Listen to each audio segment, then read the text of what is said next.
Joe Biden gave his son, Hunter Biden, a full and unconditional pardon for any crimes he may have committed between January 1st, 2014 and December 1st, 2024.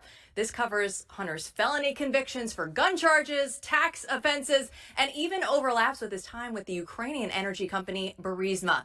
But we were told by White House Press Secretary Karine Jean-Pierre repeatedly that this wouldn't happen. Take a look. From a presidential perspective, is there any possibility that the president would end up pardoning his son? No. Well, is there I just said no. I just answered. The president would not pardon or commute the sentence for his son, Hunter. I just want to make sure that that is not going to change over the next 6 months. The president's saying he would not. It's still a no. It's still a no. It will always be a no. It's still a no. It will be a no. It is a no, and I don't have anything else to add. Will he pardon his son? No. His son, Hunter, is also up for being sentenced next month. Does the president have any intention of pardoning him? We've been asked that question multiple times. Our answer stands, which is no.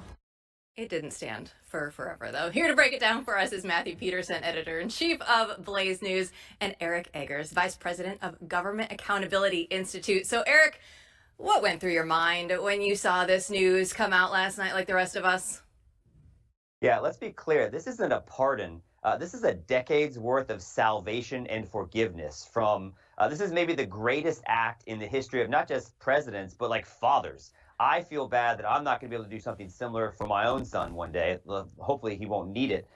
This is also an affront to the integrity of our democracy, and it's just the latest admission that Joe Biden and the Biden administration have been lying to the American people for the last 4 years. It started in the fall of 2020 when the FBI worked in conjunction with big tech to help suppress the accountability of the Hunter Biden business dealings in the first place, which allowed Joe Biden to even become president so he could later pardon Hunter Biden. But this is, they've been lying about it at every step of the way. And I think it just makes you now, for the first time, fully see just how corrupt the Biden business scheme has been. Eric, let's talk a little bit about that because, for a lot of people, the images you see of Hunter, right, is the crack, it's prostitution, it's sort of the down and dirty stuff. But what gets lost is, the bigger picture. So when you look back and think about this, just go through, what are the big crimes that are actually being covered up here? Sure. Well, the acronym is FARA, and it stands for Foreign Agent Registration Act. So let's talk about the timeline that Joe Biden begins this period of grace for his son. January 2014.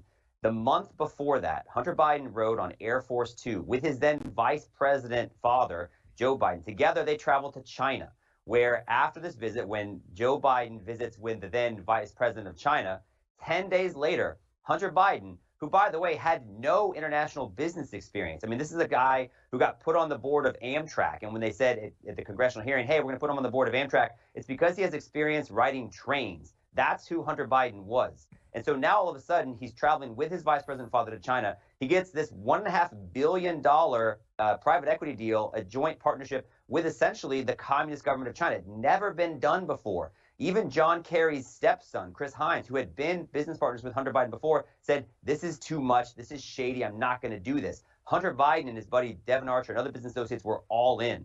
And so this began this international ravaging of the dark corners of shady businesses that wanted to curry favor with American political elites. It's called elite capture. Hunter Biden was all too willing to take the meeting and the money. And so whether it's the business dealings in Ukraine, it's the joint venture in China, it's the CEFC, which, by the way, is this Chinese energy company, which also involved Jim Biden.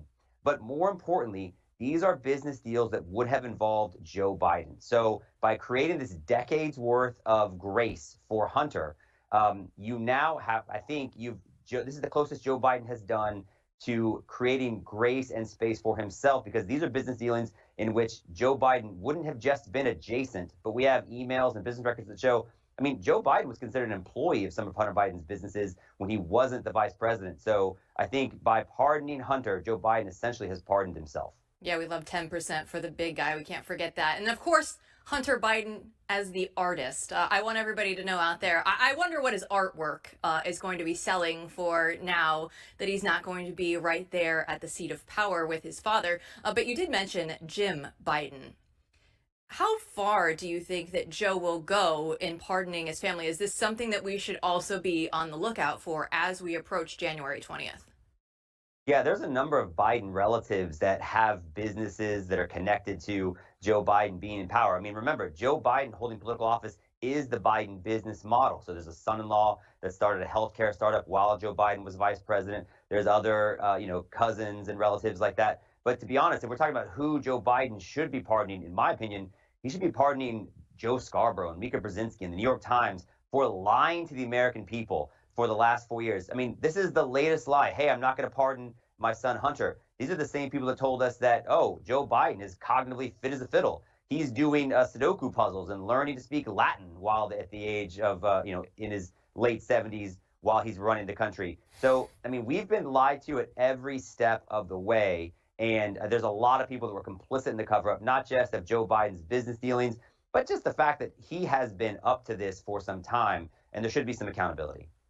Yeah, Eric, let's talk about accountability because, does this effectively squash investigations in the future? Does it open up new possibilities? Some people are saying, well, now he can't plead the fifth. I have no idea whether or not that's actually true. But, I mean, what do you think is the path forward? And is there one for Republicans and others to take on? Well, Matt, it sounds like one of the things we have in common is that neither one of us are lawyers. But what I have been told is that it's possible that while he does have a federal pardon, he may still face state charges for some of these tax evasion claims, because when you file your federal taxes, you have state taxes as well. As you might recall, Steve Bannon potentially still faces prison time at the state level despite receiving a federal pardon.